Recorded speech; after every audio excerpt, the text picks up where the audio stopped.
Hello, welcome everyone. Thank you for joining us today. I am Tony Graham. I'm a member of the class of 1981, also the proud parent of two U of R graduates from the classes of 2015 and 2018. I'm glad you could all join us today. I am also a member of the Alumni Board. This is a group of 25 members representing each of the university schools. Its purpose is to engage all alumni and students in a lifelong connection with both one another and with the university. Today, I'm very pleased to announce that today's lecture is part of a series called Experience Rochester.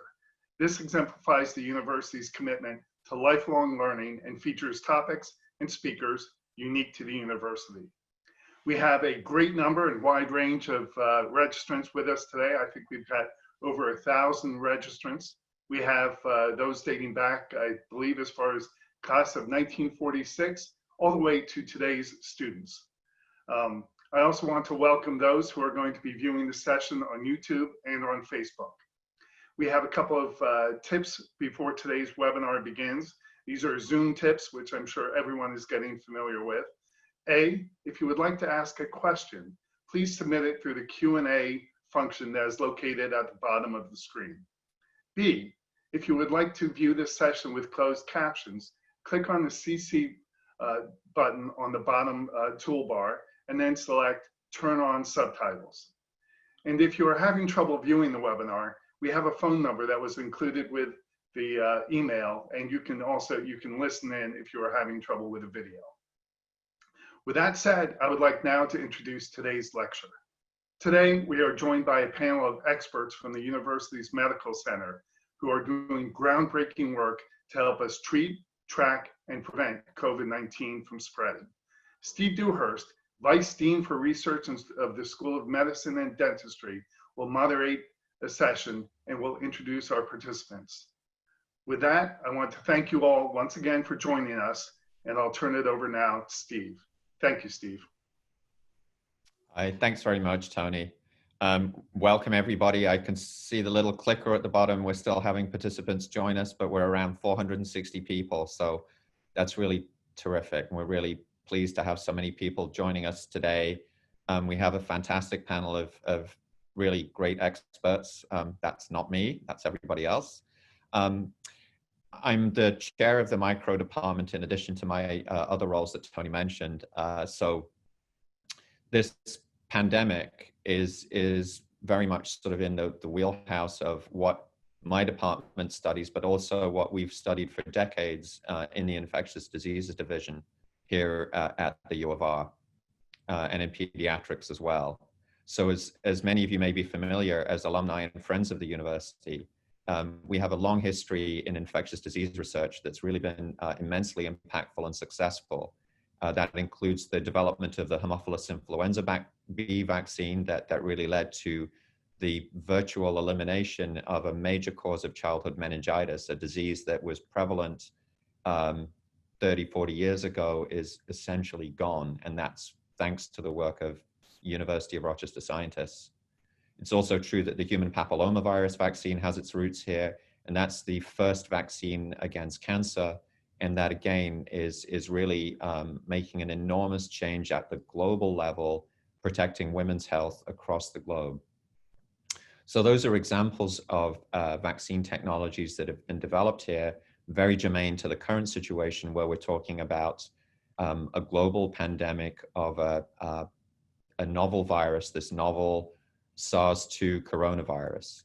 So this is, as many of you know, it's an RNA virus, and we'll be talking a lot about interventions to prevent the spread and disease of this virus, to look at how are we going to develop a vaccine as quickly as possible, how is the university being part of that effort, how do we develop effective antiviral drugs. So the U of R has already been part of the first trial that led to the emergency licensing of remdesivir. And that's the first drug that shows positive effect against SARS-CoV-2. So that's an example of an impact that we're already having. You'll hear from many of the experts on the call with me today, but just to give you some context, Anne Falsey and Angela Branche direct our vaccine and treatments evaluation unit. That's one of only 9 such units in the country. And they are at the vanguard of developing interventions to prevent COVID-19 disease and to prevent infection with the SARS coronavirus. And they'll speak with you about some of the work that they're doing and some of the plans that they have. Dave Topham's joining us also. He's from our New York Center of Excellence in Influenza Vaccine or Influenza Research. And obviously there's a lot of parallels here between influenza, another common respiratory pathogen, and the SARS coronavirus. And that whole network that Dave's part of is one of only 5 national centers of excellence on influenza. That whole network is being repurposed to study COVID-19.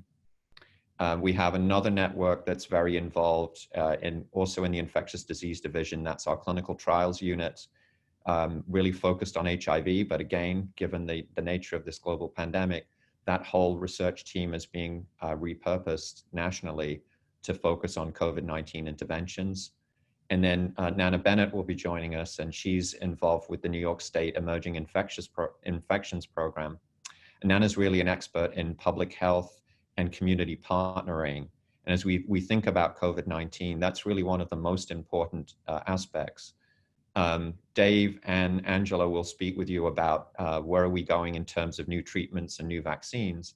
But one of the things we really have to think about is what happens when we get a vaccine. How do we make sure that everybody who needs that vaccine is able to receive it and wants to receive it? So there's a lot of education, trust building, outreach that needs to happen. And we've really been enormously successful over time in doing that. Nana has been at the vanguard of leading efforts to make sure that our community has had a very strong uptake of the influenza vaccine in previous years across all communities, and particularly across diverse communities of color, because those are the communities in particular that are most affected by this COVID pandemic in our country. So there's a lot, I think, of really important, exciting work that the university is leading, and it's really a privilege to be involved with an institution that is playing really a major national role. And maybe one last thing I'll say is that you'll hear, I think, in some of the comments that Anne and Angela will make about a new vaccine that they'll be testing in a phase 3 trial. That's a large efficacy trial. And very likely the lead candidate that we'll be testing is a candidate that also, in fact, has some roots back at the university. The leadership of the company that originally developed that vaccine is headed by a member of our infectious disease division previously. So Tom Evans used to lead our ID division, and now he's in a different role, but really promoting a new collaboration with us here at U of R that's very exciting. So with that, I want to start to introduce each of our panelists. I'm going to start with Dr. Angela Branche. She is an assistant professor in the Department of Medicine in the Infectious Diseases Division, and she's co-director of our URMC Vaccine Trials and Evaluation Unit. So Angela. Thank you. Thank you, Dr. Dewhurst, and thank you, members of the Alumni Association, for inviting me to talk. I want to start my remarks by speaking to a conversation I had with local media 2 months ago.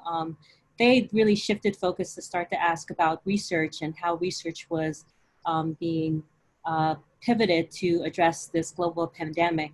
Up to that point, all the things that you were seeing on the media really had to do with containment, as it should when you're talking about a major public health.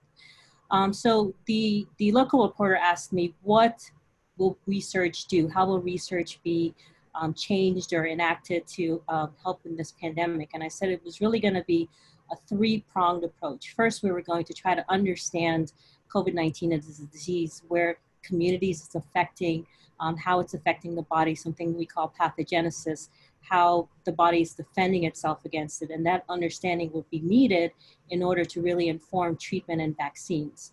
And then the second sort of arm of the research efforts is to really start to develop ways of treating COVID-19. When we started, we had no proven treatments that would be beneficial. And we were really working very much in the dark with that. And then lastly, one of the most important efforts would be to find ways to prevent the spread of infection, and that's what we do with vaccine work. So for Ann Falsey and I, as Dr. Dewhurst mentioned, we are co-principal investigators of the University of Rochester Vaccine and Treatment Evaluation Unit. And that story actually starts a little bit more than a year ago when Ann and I and Steve and Dave sat down and talked about this, and we decided that this would be a program we were interested in bringing back to the university. It's the oldest network of the NIH. It's been around for some 60 years, and this is what they do. They develop vaccines and treatments for emerging public threats that are infectious. So we were really excited to be part of that, and we were notified that we were awarded the grant from the NIH to start that unit on the 12th, I think, of December. This was before we knew anything about COVID-19. On December 19th, something gets published coming out of Wuhan, China, that there's this new pathogen that's causing severe acute respiratory syndromes, very similar to what we've seen before. And then by early January, we had a disease and a name to that virus. On January 21st, Ann and I and Dave were at the NIH in a meeting, our first inaugural meeting of the VTUs as a leadership group. And Anthony Fauci comes in the room and he says, have you guys heard about this coronavirus that's coming out of China? This is your mission. This is what we expect you to work on first. So mobilize, go home and mobilize your teams and get ready to start working on treatments and vaccines for COVID-19. That was one day after we had our first case here on US soil. So everything since then has been moving very rapidly. I'm gonna talk a little bit about what our first task was as a VTU, which was to work with developing a therapeutic agent. We started to see local cases here in Rochester in March. And by that point, we had developed within the VTU and the leadership group a protocol to test a drug called remdesivir. Remdesivir is an RNase polymerase inhibitor. And what that means is that it stops the virus from making more copies of itself in the body. And it was actually developed for Ebola, but it had been tested against other coronaviruses, and the network and the NIH felt that this would be sort of the most promising thing to study first and to study quickly. We started that trial in mid-March. By the end of April, the trial was fully enrolled. We enrolled 1,040 subjects all across the world. 16 of them were here at the University of Rochester. And we gave half of those people remdesivir, and we gave half of them placebo. It was really interesting for Ann and I to perform that study here at the University of Rochester because in those first early days, walking through the highly infectious disease unit, the ICU, down on the 3rd and 4th floors, and seeing just really, really sick men and women who were struggling to breathe and on ventilators, there was just this tremendously enormous pressure to want to do something. And we kept having to remind ourselves that we don't know that this drug works. And so not to give people false hope and false expectation, but when you're dealing with an enemy that you don't really understand yet, and people are as sick as they are, there is a temptation that doing something is better than doing nothing. And so, you know, sort of weighing that and really trying to do what we can to offer benefit to people. And then finding out, you know, within the last month that in fact remdesivir has been shown to have therapeutic benefit in helping people to recover and even decreasing mortality. In the studies, I think something that I'm starting to appreciate is that they looked at mortality benefit in folks who got remdesivir and those who didn't. And it didn't reach what we call statistical significance, a difference in the number of people that died who got the drug versus those who got placebo. But it almost did. And in fact, it was an 8 to 11% difference. And when you think about 100,000 people in the United States dying from COVID-19 within the last few months, that's 3,000 lives that potentially could have been impacted by this drug. And so we are enormously gratified to have been part of this study to help. We saw some remarkable recoveries of people that we know got drug. And we saw that it's probably not good enough. So that trial was called ACT the adaptive COVID-19 treatment trial. That was Act 1. We're currently in Act 2. Remdesivir has become sort of the standard of care, and we've added a second drug to it called baricitinib. This drug is a potent anti-inflammatory in that it inhibits a potent mediator of inflammation. And as many of you may know, COVID-19, one of the problems is not just the virus, but the system-wide inflammation that's being triggered by this infection. And so we think that the combination of remdesivir and the second inflammatory inhibitor might be better than remdesivir alone. As I said, you know, the results of the remdesivir trial are incredibly just encouraging, but we know that we're not done. So we're in Act 2, and there'll likely be an Act 3 and possibly an even Act 4, and we think we can do better, and that's what we're working towards. Thank you very much, Angela. That's a great overview. Our next speaker that's going to be joining us is Dr. Anne Falsey. Anne is professor in the Department of Medicine, also in the Infectious Disease Division, and she too is co-director of the VTEU. So Anne? Hi, hey. Thank you, Steve, and thanks to the alumni for joining us in this webinar. And thanks to Angela there, she set me up very nicely explaining who we are and what we do. And I've been asked to sort of update what the University of Rochester is doing as far as leading the way locally for vaccine development. And what I thought I would do is begin with a little bit about vaccine development and how what we're doing fits into the grand scheme of things. So many of you who are medical people will know that there are different phases of vaccine development, phase 1, 2, and 3. Phase 1 is generally small studies focused on safety and immunogenicity to see if the vaccine is tolerated well and produces an antibody response. Phase 2, we start to expand to look for doing dose ranging and finding just the right product to bring forth into very large vaccine efficacy trials, which are referred to as phase 3. There are a number of trials. They are both pharmaceutical sponsored and sponsored through the NIH networks, and many different approaches. I looked at the websites just recently, and there's about 28 companies actively with programs both ranging from preclinical, where they're just testing it in animal models, to ones that are fairly advanced.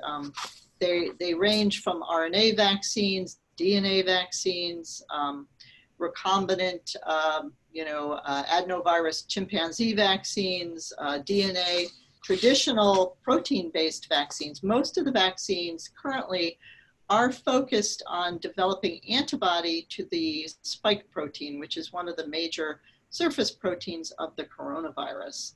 And I'm sure that everybody appreciates that an effective vaccine is really the only way we can all get out of our houses eventually, that we need to prevent this disease. It needs to be a combination of therapeutics and vaccines, because no vaccine, well, almost no vaccine is 100% effective. And I'm sure that many people on the webinar have heard about Project Warp Speed, and that is an interesting government program where we are pushing through these phases that I mentioned very rapidly. I think it's important to say that nobody is sacrificing safety, that phase 1 is always part of any vaccine development plan. But what is unusual is that manufacturers are scaling up vaccine production ahead of knowing whether or not they actually have an effective vaccine. And normally that is never done because you could be wasting a huge amount of time and energy making a vaccine. But clearly, if we end up at the, in the fall with studies that show we have an effective vaccine, it's a great advantage to be ready to put that vaccine into the population. So currently, the University of Rochester and the VTEUs are part of a new network which has been put together partly for Project Warp Speed, and it's called the CoVPN. And it is it takes advantage of existing networks. So VTUs have 9 sites in the US, but we are partnering up with our colleagues who have been traditionally doing HIV vaccine work. And so those are the ACTGs, the HPTNs, and the HVTNs. And so locally here at the University of Rochester, Mike Kiefer has led the effort with the HVTNs. And so we will be participating in these network studies. And one of the big advantages of having this giant consortium, and it's really kind of unique, is that the major manufacturers are moving their products through the networks. So the first one is Moderna, which you probably have heard about. It's an RNA vaccine. We will be participating in August with the AstraZeneca product, which is what Steve mentioned earlier, which was in part developed with Tom Evans, one of our previous ID faculty members. And that is the adenovirus, chimpanzee adenovirus vectored vaccine that is in trials presently in the UK. But shortly after that, there will be a number of other vaccine companies that are lining up to do very large efficacy trials. So here locally in Rochester, we did begin a vaccine trial with Pfizer. It was phase 1. It's a joint University of Rochester and Rochester Regional Health effort. And some of the folks on the call may have called to volunteer.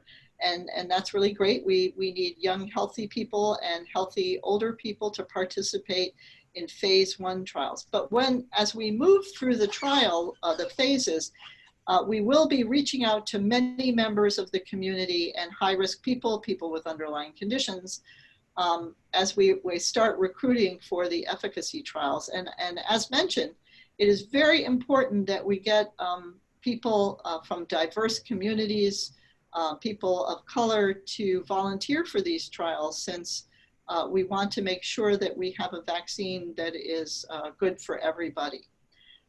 So that's where I'll stop. We are, laying the groundwork for some very, very big vaccine trials, and it will be truly a community effort. Thank you.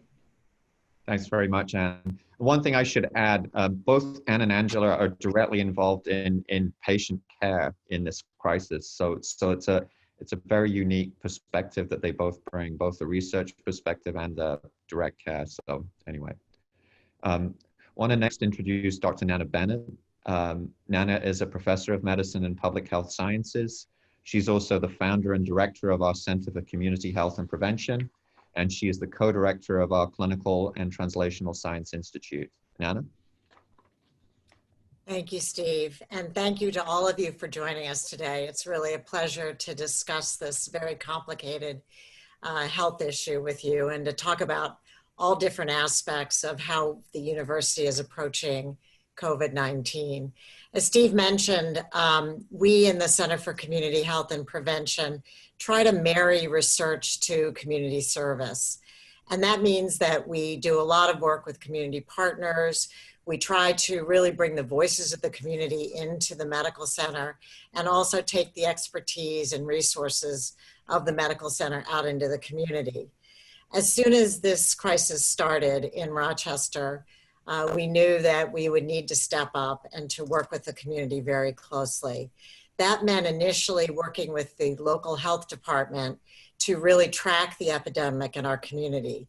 We actually helped them to collect data. We help with a lot of their analysis of data, and we are in constant communication with them to ensure that their messages are getting out to the whole community. That second part of talking to the community is part of our community engagement mission that we have been doing for many, many years, but it's taken on a new urgency with COVID. And we've worked very, very closely with our community partners to try to understand what they need in this time and whether we can help them to get what they need. We've also worked with them very closely to figure out how to take public health messaging and make it relevant to diverse communities. Sometimes the messaging that's the formal messages that come down from the national level are really not very well adapted to our community. So we've worked very closely with a number of community agencies to adapt those messages and make them work for our community so that we can prevent COVID-19 from spreading. The third area that we've been working in is research. And we have been part of a network called the Emerging Infections Program for more than 20 years. It's a Center for Disease Control funded program that tracks infectious disease across the country by doing population-based assessment and surveillance. And like many of the other networks you've heard about today, as soon as COVID-19 happened, that network was transformed into something called COVIDNet. And COVIDNet is the source of a great deal of population-based information about the burden of disease produced by COVID-19. We have been tracking every hospitalization in our region and collecting fairly in-depth data about those hospitalizations. The purpose of this is not only to determine the burden of disease in our population, but also to see what we can learn about the clinical course of disease, the impact on future care, the death rate, both in hospital and out of hospital, and really define what's happening as a result of COVID-19. The second thing that's very important about this network is we try to identify the populations who are at greatest risk. And as everyone I'm sure on this call knows, it's been very clear that populations that suffer from the social determinants of health impact have been very severely impacted by COVID-19. But we've tried to look at those data in more depth and really understand why that's happening. Is it a problem of healthcare, or is it a problem of actually contracting the disease? And in our community, we've found that it's the latter. It's really the exposure and the risk of contracting the disease that has determined the clinical course for populations at especially high risk. We also look at other risk factors, and I think everyone knows that age and the impact of chronic disease has been very clear in this epidemic, but we try to get a lot more granular about that and try to understand the impact. The last really useful thing about having this network is that it's a platform for assessing the effectiveness of vaccine once we have a vaccine. So while we do clinical trials to understand whether or not a vaccine works, we actually need to use the vaccine in a population to determine whether it really reduces the burden of disease. So this network provides a tremendous platform for looking forward and seeing whether or not we can really reduce the burden of disease of COVID-19. So we've tried over the course of the last several months to really combine and focus on our service and on our research. And we hope that that will create a level of trust and information in our community that will make all of our studies easier to complete.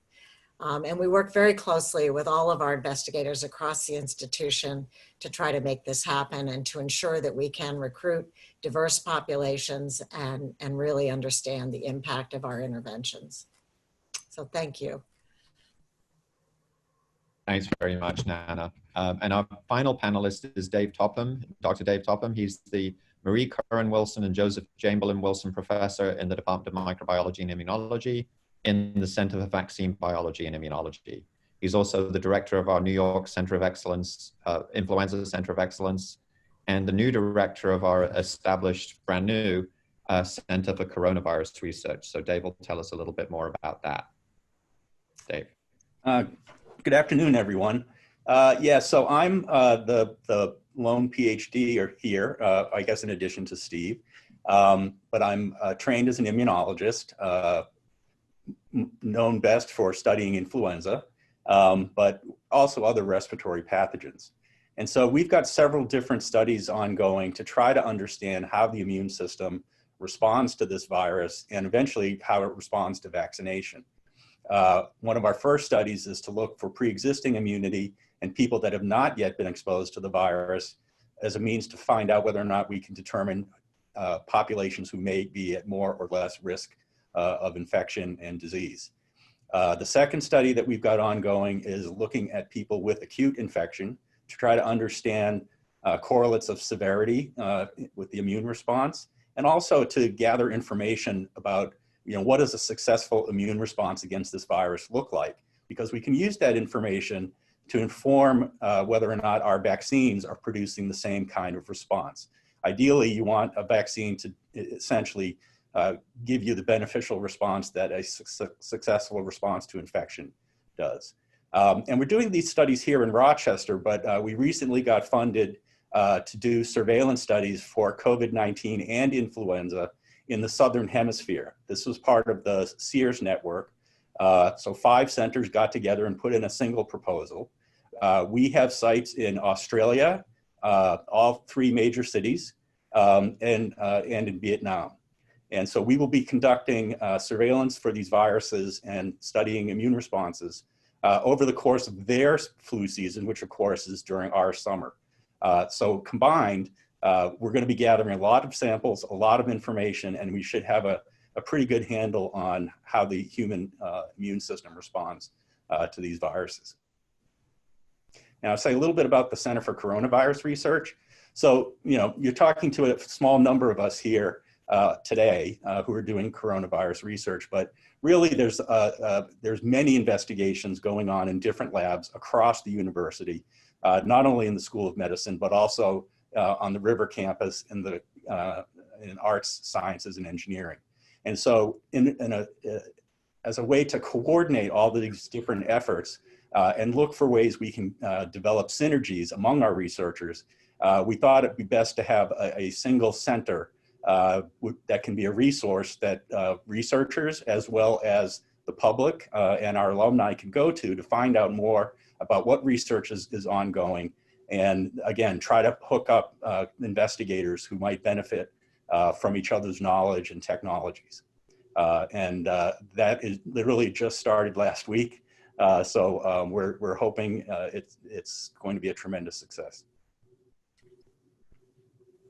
Thank you very much, Dave. So maybe just to jump on some of the things that Dave was alluding to, one of the things that we really need to do in terms of making our coronavirus research more effective and better integrated with the community is figuring out, for example, how to reach out into the community to do what will be unprecedentedly large vaccine trials and multiple vaccine trials. There'll be as many as 5 new vaccines being tested through the networks that Anne and Angela are intimately involved with.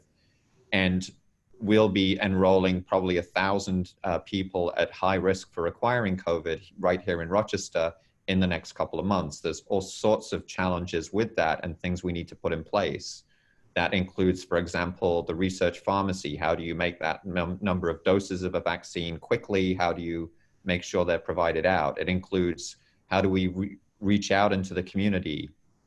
So for example, we're exploring right now, do we need to get a bus, a mobile unit, and get out into the community? Nana's smiling because she's been very involved, and the CTSA has been pushing that for quite a while. And all of a sudden it's become really an immensely important need, but there's a lead time with getting a bus. Outfitting a bus so that you can do studies in it is not trivial. What do we do in the interim? So there's lots of sort of brainstorming going on right now to try and problem solve a whole variety of issues.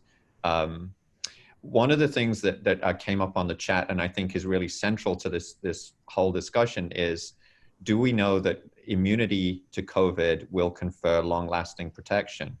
It's a super important question, and it's at the heart of, how likely is it that we'll get a vaccine? So the folks on the call are by far the best qualified people, I think, at the university and even nationally to answer that. One thing I will say is that there are some studies that are going to be ongoing that will give an indication. And those are studies using monoclonal antibodies, either as prophylaxis or as therapy. Prophylaxis meaning prevention. And I guess maybe I'll throw the question to the whole panel. What is your sense of previous infection with SARS-CoV-2? Is it likely to confer durable immunity against future COVID-19? So Steve, that's a really important question, and we're just starting to see data emerge on that. It looks like infection does produce sterilizing immunity. The immunity persists for some period of time, but we're not quite sure how long. And that there's now evidence that people who have been infected once can get infected a second time. However, those people that got infected the second time, and this is mostly from healthcare workers, they don't shed the virus, and the virus is present at very low titers. So they're not going to spread the virus around. But it does say that the immunity is not perfect. And so again, once we have vaccines out there, we're going to have to watch very carefully with Nana's network to make sure that even though a vaccine elicits an immune response, that it's actually a protective one. And just to jump on what you said, Dave, if I understood you, you're also suggesting, I think, that those healthcare workers, presumably quite rare, that got a second infection, that wasn't symptomatic severe COVID disease. Correct. It was mild, right? Yeah, yeah. Correct. They had So no that would symptoms, suggest, and yeah. yeah. So I could add to what Dave said. You know, this is such a new virus. We're not very long into it, so making predictions about immunity is rather challenging, and differentiating true reinfection from persistent detection of RNA is another challenge that we have. But the main thing I wanted to say is that I can't imagine this will be that much different than the other respiratory viruses. We do have some experience with coronaviruses, but there really is no long-lasting protection to any of the respiratory viruses. If you think about it, we all get infected in childhood with these viruses, and there is some immunity for a period of time, generally a year or two, but we do get reinfected with these viruses throughout our life, you know, because serum antibody wanes, nasal antibody wanes, and you know, generally the infections are not as severe. And so I would predict, and it's with, you know, some caution, because again, we're very new into this, is that, you know, for a year or two, you will be relatively protected. And then after that, you will become susceptible again. But that if you have some antibody and you can have an amnestic response, that it generally should be a less severe infection. I would be surprised if people were susceptible to widespread pneumonia and the kind of very severe disease that we're seeing. But again, you know, because we don't have experience, you can't say that with certainty. Wanted to take one of the questions that came into the chat was from Joe, who was asking a question really about the virus changing, because obviously with influenza, that's a real challenge, as Nana in particular is very familiar. My sense, and before you all answer, my sense that the SARS coronavirus is a much less, it has less ability to generate completely novel variants perhaps than flu does. There are some important differences genetically between the viruses, and its polymerase is less error prone and has what's called proofreading activity, which means it spits out fewer mutations. But nevertheless, the question about whether the virus might change over time is a very reasonable question. And I maybe, Nana and then Angela, could you maybe comment on that? Yeah, I'm probably not the best person to comment on it, but I have studied influenza for the last 30 years. And certainly what we see at a population level with influenza is very complex, as I'm sure everyone knows. And that's the reason that we have to be vaccinated every year to have protection, because influenza does mutate quickly. I don't think there's, my sense is the same as yours, Steve, that this virus may not be the same as that, but there's still the question that Anne raised as to how long will immunity last. So is this a virus for which we will have to be vaccinated every year, I think is a reasonable question, or every 2 years, or something to maintain immunity. But we're certainly hopeful that we won't see the same complex process that we have to go through with influenza every single year, where we have to identify the circulating strains and develop essentially a new vaccine every year. That would be less likely, I think, with this virus. And we can certainly hope that it's less likely. Thanks. Go ahead. I would agree with Nana. I think it probably won't be like flu in the sense that you have these various different ways that the genes can reassort, as is true with influenza, which is why we tend to see new strains popping out every few years or so. I think maybe, as you said, the mutation rate and even the types of mutations are going to be less facile with COVID-19 or the SARS coronavirus too. And it's possible also that as the virus mutates, it actually attenuates itself and becomes sort of less pathogenic than the wild type virus, meaning causing less severe disease. So that would be a mutation that we would welcome if it turns out that this coronavirus becomes like all the other ones and just causes mild colds throughout the winter seasons. Yeah, and Steve, my lab has developed a technique where we passage viruses in the presence of immune sera. And what you see at the end of that, at least with influenza, is you see mutations that mimic what actually happens out in the field in terms of what parts of the virus change under that artificial immune pressure.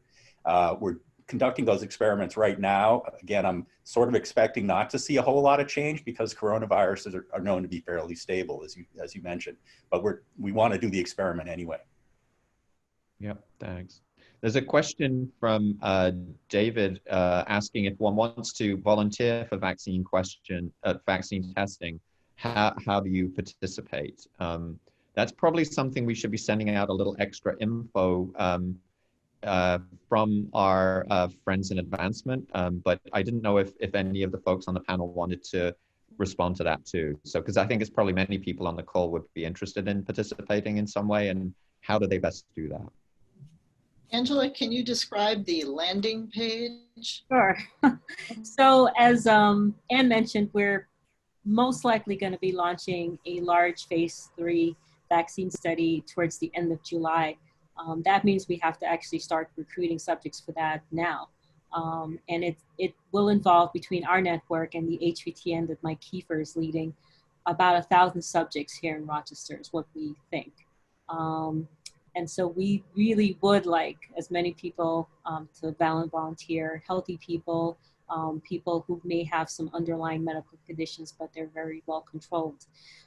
We are working with the University of Rochester media team to develop a landing page, and it's covid19research.rochester.edu. If you go to that landing page, it has a whole list of questions for folks that are interested in participating in research related to COVID-19, which spans the spectrum of everything for acutely infected, people who've recovered from infection, and people who are healthy but interested in participating in vaccines. There'll also be a lot of things on social media, at Rochester, on the URMC website. We'll probably be doing news stories that will give you links as well as phone numbers on how to volunteer. So stay tuned for that. It will be very widely disseminated, I'm sure. So if I could just make a comment, that we need different kinds of volunteers for different phases of studies.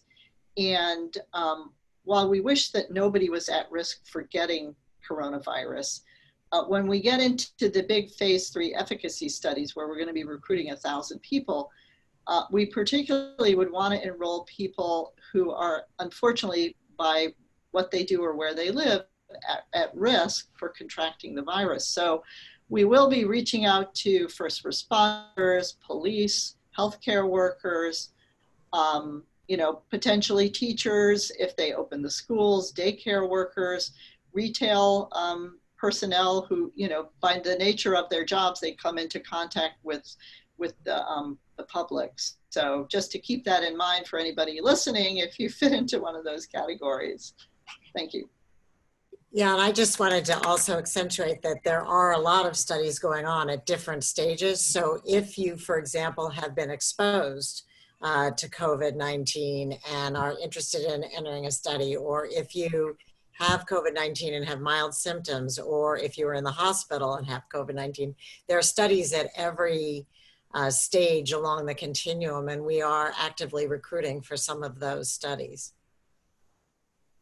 So that relates a little bit to a question about asks for the Alumni Network. So certainly one of those asks would be that, you know, if you're interested in participating in a study, please do go online and find out more. There are other ways that you can help us. I sort of alluded to some of the things that we need to start thinking about doing, like, you know, getting a bus or getting, we may need to expand our trial capacity, which means, you know, we can't throw up a building in a matter of months, but we can buy or rent a mobile classroom, or what, it wouldn't be a classroom, it would be a bunch of exam rooms, but those kinds of things. And you can imagine those are not cheap financially. So also financial assistance is part of what would be helpful, just to answer that question directly. There's a question about how many doses of vaccine would be required. I would say in general, and anybody else should correct me, but I think the networks that you heard, these alphabet soup of, you know, the VTEU, and then there's a whole bunch of other ones. The networks are choosing vaccines where they're confident, I think, that production and scalability are going to be possible. So there's not really that much point testing a vaccine for efficacy at a phase 3 trial if we don't think we can scale that up to millions and millions and millions of doses, because obviously it's a global pandemic. We in fact will need to make not just millions of doses, we'll need billions, and we'll need to get them rather quickly. So I think that's certainly part of the consideration about what goes in. There was a question, actually a couple of questions that relate to some of the aspects of how COVID-19 disease presents. So in many people, it can present with cardiovascular symptoms, it can present with neurologic symptoms, it can present with thrombosis or stroke. And I guess maybe Anne and Angela in particular, because you see patients with COVID, just curious and your responses to that. Angela, do you want to? Angela, you go ahead. Well, as you know, when I spoke about our treatment trials, I mentioned that we know that an antiviral alone is not necessarily effective for people at certain stages of diseases, because at that point, it's really not just trying to stop the virus from replicating. It's sort of this system-wide inflammation that's been triggered, which once it turns on, it takes a long time for it to turn off, regardless of whether or not the virus is still replicating in the body. And it's this inflammation that's really leading to some of these different things that we're seeing. I think the inflammatory process is affecting the heart. We see it affecting the liver. We see it affecting the kidneys. Certainly we see it affecting the vasculature, and that's why people are developing clots, both clots leading to strokes in the brain, but also clots in the extremities and clots leading to clots in the lungs.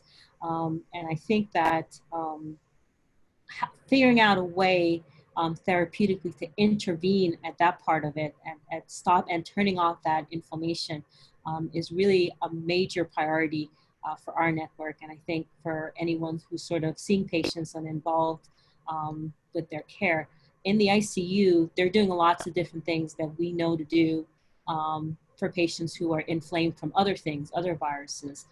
But we're finding that while that's partially effective, certainly it's not the whole thing, the whole of what needs to be addressed. Like Thanks very much. Yeah. You know, I would just echo what Angela said, that, you know, at the bedside, we're observing certain things, and we're just so new at this. This is a new disease, and it reminds me, I'm old enough, of observing when HIV first came through. And we have so much to learn. We're making observations about strokes and inflammation and, you know, different biomarkers, but how it all fits together to produce the syndrome is going to require some significant research. So we're working with our immunology colleagues, we're working with Dr. Mariani and looking at functional genomics, which genes are turning on and off. But, you know, I think that what I'm struck by is how much we need to learn to understand how to better intervene and then, you know, even protect. Thank you. So just to try and keep us on schedule, I'm going to already, I'm afraid, have to move to final comments from each of our panelists. And I'll just preface that by saying I'm very appreciative of all the comments we have in the Q&A. It's really terrific We will try to answer some of those offline. Obviously, we aren't able to get to all of them right now. So in terms of closing comments, Dave, if you maybe wanted to start us off. Yeah, I welcome the support of our alumni. As we've all just mentioned, we have a lot going on here. It can be a little overwhelming at times, but I think we're managing. But I think we can also have significant impact on a local, national, and even global scale. And so I was telling somebody the other day, it's both an exciting time because as a researcher, we like to study new things, but it's also very anxiety provoking because there's so much pressure and you want to do well. So we'll do the best we can. Thanks, Dave. Nana? Yeah, I can only agree with all of my fellow panelists that this is a time of tremendous learning for all of us.